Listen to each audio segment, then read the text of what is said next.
Hello friends, welcome to another video of Excel.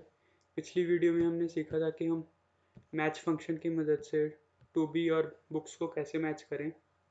तो इस video में हम उसी फॉर्मूले को थोड़ा इम्प्रूव करते हैं।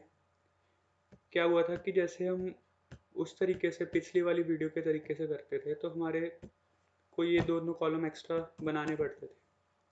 पर मैं चाहता हूँ कि जब मैं यूनिक आईडी बनाऊँ तो मैं इन दोनों कॉलम्स को उसी में मर्ज कर दूँ और एक ही फार्मूला बना दूँ और ये दो कॉलम्स ना लूँ।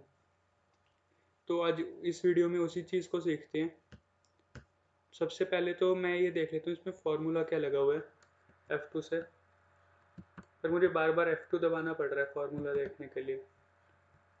F2, फिर इसमें भी F2। तो मैंने क्या करा, इसमें एक फार्मूला को ऊपर लिख लिया। वो कैसे लिखा, equal to formula text tab. Tab दबाया। टैब दबाने से क्या होता है, वो फार्मूला जो शो हो रहा होता है नीचे वो अपने आप आ जाता है। जैसे दोबारा करता हूँ मैं, इक्वल टू फार्मूला टेक्स्ट। ये आ रहा है ना, आधा आ रहा है। ये ब्लू कलर से हाईलाइटेड है, मतलब जब टैब दबाऊंगा तो ये फार्मूला पूरा उठा लेगा टैब। तो ये अपने आप फार्मूला उठा लेता है। अब फार्मूला टेक्स्ट अब मुझे कौन से सेल का चाहिए, इस वाले का चाहिए। और एंटर, ब्रैकेट क्लोज करके एंटर कर दो, चाहे ऐसे ही कर दो। अब ये बता रहे हैं इसमें फार्मूला क्या लगा हुआ है, उसको शो कर रहा है। तो मुझे बार बार F2 नहीं करना पड़ेगा। एक तो फार्मूला टेक्स्ट फंक्शन भी सीख लिया हमने। अब मैं ये देखता हूँ इन दोनों को, इस कॉलम को और इस कॉलम को, दोनों को इसी में मर्ज कर दूं मैं एक फार्मूला में। तो उसके लिए देखते हैं पहले तो ये जो यू आई डी वाला है ये फार्मूला क्या उठा रहा है। इसमें भी यही फार्मूला टेक्स्ट लगा देता हूँ। ये कह रहा है C5, J5 और K5 को इकट्ठे लिखना। तो मैं देखता हूँ J5 और K5 तो मेरे यही हो गए, और C5 में है मेरा GST नंबर।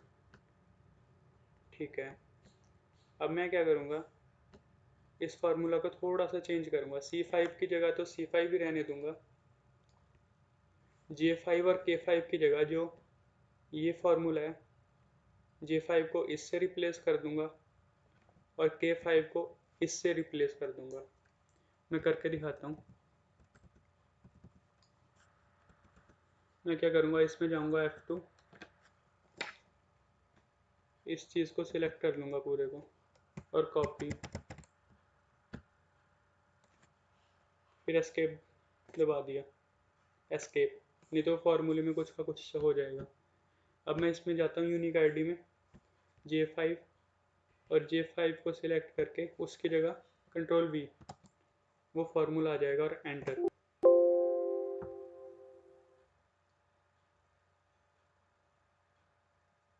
अब इसमें कुछ प्रॉब्लम आ रही है। Do you want to accept, yes. क्या हुआ, नहीं कुछ नहीं, ऐसे एरर था। दोबारा करता हूँ। अब इस वाले फार्मूला को भी उसमें मर्ज करूँगा मैं यूनिक आईडी में।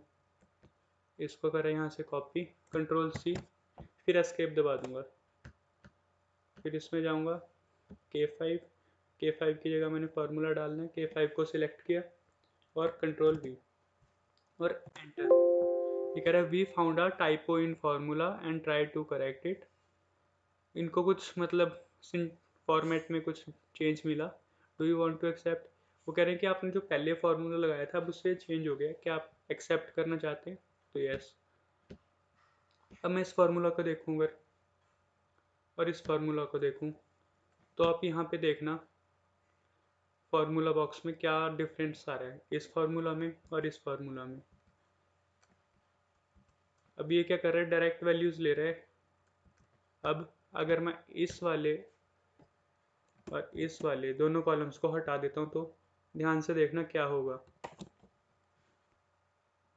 ये वाला फार्मूला तो मेरा बच गया क्योंकि वो डायरेक्ट वैल्यूज़ ले रहा था, वो डिपेंड नहीं हो रहा था इन बीच वाले डेट वैल्यू और टैक्सेबल राउंड वैल्यू पे डिपेंड नहीं हो रहा था। लेकिन बाकी उस पर डिपेंडेंट थे, इसलिए REF एरर आ गया, हैश रेफरेंस एरर। तो मैं इसी को ड्रैग डाउन कर देता हूँ और ये मेरा हो गया ठीक। तो मतलब कि मेरा तीन जो दो कॉलम्स एक्स्ट्रा थे वो ख़त्म हो गए। अब मेरा काम एक ही कॉलम में हो गया। सिमिलरली मैं इसमें भी कर देता हूँ। सेम स्टेप्स,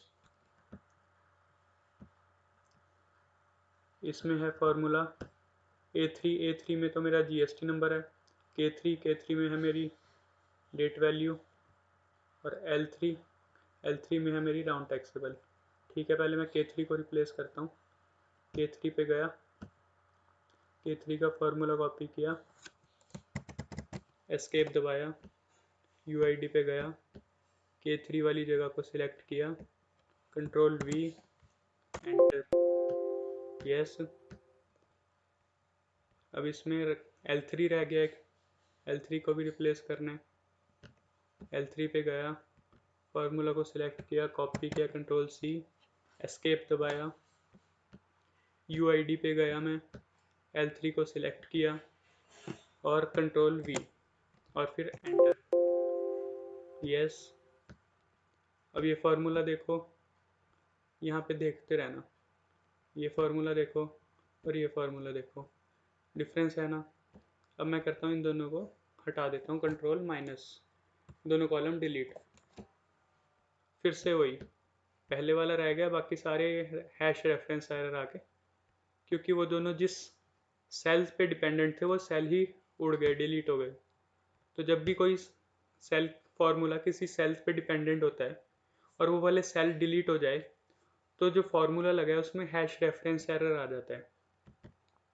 मैं इसी को नीचे ड्रैग डाउन करके कॉपी पेस्ट कर देता हूँ। अब क्या हुआ कि वो डिपेंडेंट नहीं है और मेरा 2 कॉलम का काम एक ही कॉलम में हो गया। तो चलो इसमें मैच फंक्शन लगा देता हूँ, रिवाइज भी हो जाएगा। Match function equal to match tab, match क्या करना है हमें, मैच करना है इसको, कॉमा, लुकअप एरे, किस में लुकअप करना है, टेबल में, हमें करना है टैली वाली इस शीट में, ये जो UID है इसमें मैच करना है। उसके लिए पहले मैं इसको डिलीट कर देता हूँ, एक मिनट,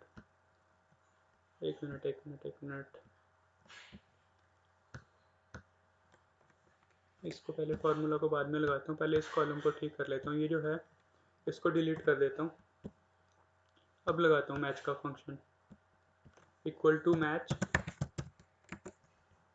लुकअप वैल्यू, ये लुकअप करना है, किस में लुकअप करना है, लुकअप करना है दूसरी वाली शीट में UID को, पूरा ऊपर से सिलेक्ट कर लेता हूँ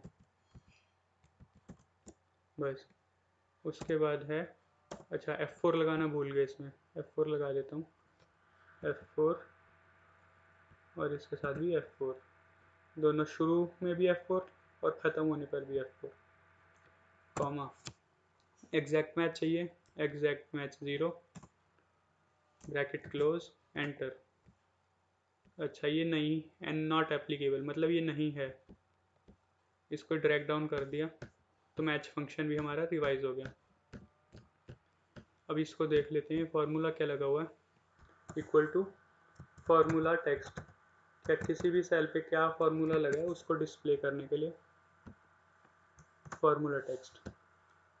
अब देखो हमने जो 2 कॉलम्स एक्स्ट्रा यूज़ हो रहे थे उसको कैसे मर्ज कर दिया। A3 में तो हमारा GST नंबर है, जो हमारा डेट वैल्यू है ये उसका है वैल्यू, और जो हमारी टैक्सेबल वैल्यू है उसके लिए राउंड वाला फार्मूला लगाया हुआ है। तो ये सब हमारा काम एक ही कॉलम में हो गया।